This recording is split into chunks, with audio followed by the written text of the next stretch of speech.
प्रिय विद्यार्थियों नमस्कार। आज हम कक्षा 12वीं विषय हिंदी अंतरा भाग 2 के हिंदी गद्य में संकलित फणीश्वरनाथ रेणु की सुप्रसिद्ध कहानी संबदिया के बारे में पढ़ेंगे।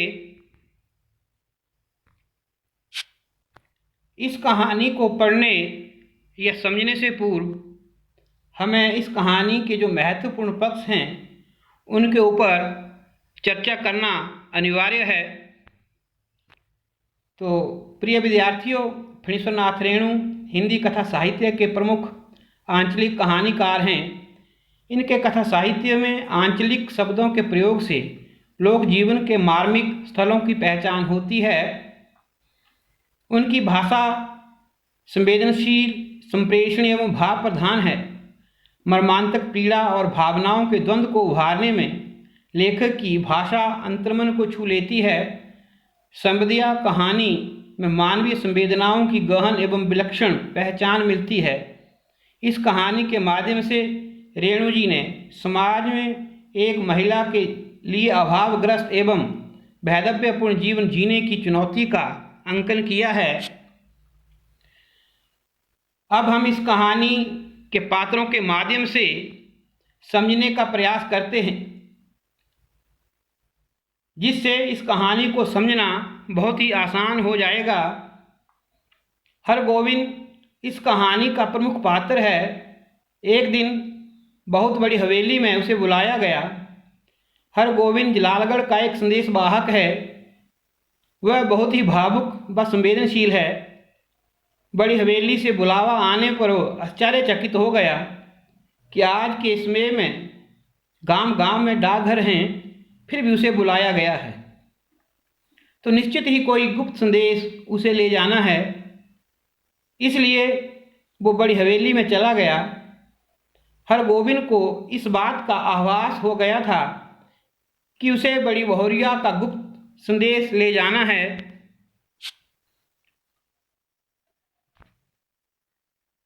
जैसे ही वो हवेली पहुंचा तो वह सोचने लगता है कि बड़ी हवेली में लोगों की भीड़ लगी रहती थी।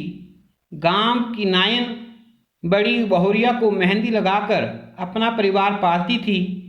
आज बड़ी बहुरिया इस हवेली में अकेली ही रहती है। हरगोविंद ने देखा कि बड़ी बहुरिया अब बड़ी मुश्किल से गुजारा कर रही है। घर का नौकर भी भाग गया है।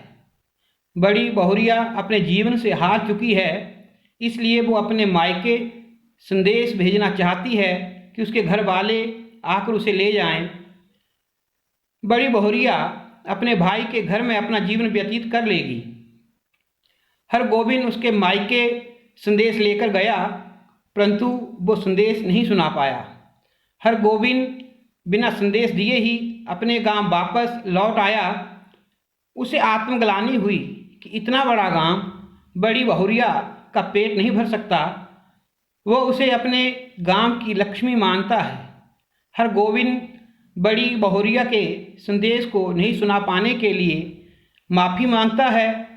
वो बड़ी बहुरिया को कहता है कि अब वो निठल्ला नहीं बैठेगा। इस कहानी की दूसरी प्रमुख पात्रा बड़ी बहुरिया है।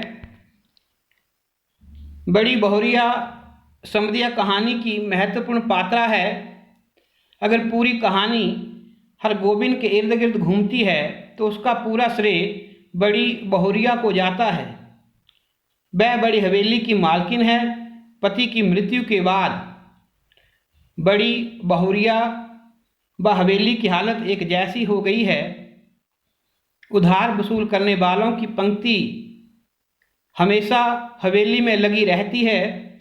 बथुआ साग खाकर वो अपना जीवन व्यतीत कर रही है। इसका प्रमुख कारण उसके पति की मृत्यु के बाद उसके तीनों देवर संपत्ति का बंटवारा करके शहर चले गए, वो बड़ी बहुरिया का ख्याल नहीं रखते। तभी वो हरगोविंद को संदेश देने के लिए बुलाया। वह उसे कहती है कि मेरी माता व भाई को कहना कि अगर उसकी यही हालत रही तो गले में खाली घड़ा बांधकर किसी पोखरे में डूब मरूंगी। उसके पास हरगोविंद को राह खर्च देने के लिए पैसे भी नहीं हैं। उसने अपने आंचल की खूंट से पुराना फटा हुआ 5 रुपये का नोट हरगोविंद को दिया। वह हरगोविंद को कहती है कि मेरे पास इतने ही हैं। मायके से वापस होते हुए भाई से वापसी का राह खर्च ले लेना। बड़ी बहुरिया ने हवेली की चकाचौंध भी देखी है और आज की परिस्थिति में टूटी हवेली की टूटी ड्योढ़ी भी देख रही है। सूपा लेकर अनाज भी बीन रही है। खूंटे में बंधी हुई गाय की तरह हिकर भी रही है। मोदी आइन से उधार के कारण भला बुरा भी सुन रही है। संपदिया कहानी में सारी समस्याओं से जूझने का कारण एक महिला के वैधव्य जीवन की दुर्दशा को दर्शाता है। हरगोविंद के मायके वालों को संदेश नहीं सुनाने पर वह नाराज नहीं होती है, बल्कि हरगोविंद के कहने पर कि मैं निठल्ला नहीं रहूँगा, आपकी बेटे की तरह देखभाल करूँगा, तब बड़ी बहुरिया गांव में ही रहने का निश्चय करती है। इस कहानी की गौण पात्रा मोदी आइन के बारे में हम चर्चा कर लेते हैं। इस कहानी की गौण पात्रा मोदी आइन जलालगढ़ की रहने वाली संवेदनहीन व कठोर हृदय वाली महिला है। बड़ी बहुरिया ने मोदी आइन से उधार लिया था। वो हवेली के आंगन में जाकर के बड़ी बहुरिया से अपने रुपए वसूलना चाहती है, परंतु बड़ी बहुरिया के पास रुपए नहीं हैं। मोदी आइन हरगोविंद से भी उलझती है। वह बड़ी बहुरिया को भी भला बुरा कहती है।